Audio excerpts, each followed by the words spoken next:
మన పేగుల్ని ఇంటెస్టైన్స్ ని రెండవ మెదడు అంటాం, second brain of the body. ఎందుకు అంటే ఇక్కడ ఉండేది బ్రెయిన్ లో ఉండేది సెంట్రల్ నర్వస్ సిస్టమ్. పేగుల్లో ఎంటరిక్ నర్వస్ సిస్టమ్ అని ప్రత్యేకమైన నరాలు ఉంటాయి పేగుల్లోనే.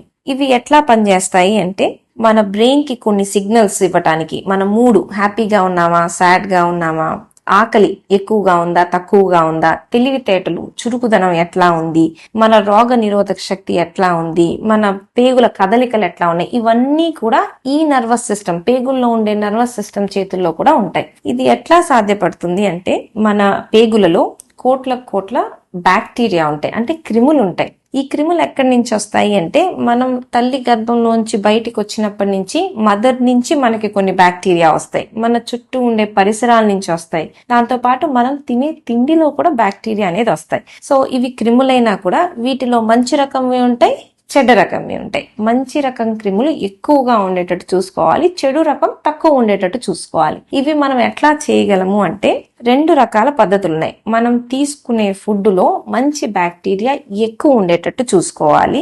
ఇవి ఏ ఫుడ్ అంటే పులిచిన పదార్థాలు. ఇప్పుడు మనం దోశలు, ఇడ్లీలు చేసామనుకోండి, రాత్రంతా పులవ పెడతాం కదా, సో వాటిల్లో ఉండే బ్యాక్టీరియా మన బాడీకి అవసరమైనది. దీంతో పాటు చద్దన్నం, పులిచిన పెరుగు, మజ్జిగ, మొలకొచ్చిన గింజలు, వీటన్నిటిలో మనకు అవసరమైన బ్యాక్టీరియా అనేది బాగా ఎక్కువగా ఉంటుంది. వీటన్నిటిని ప్రోబయాటిక్స్ అంటాం, హెల్తీ బ్యాక్టీరియా.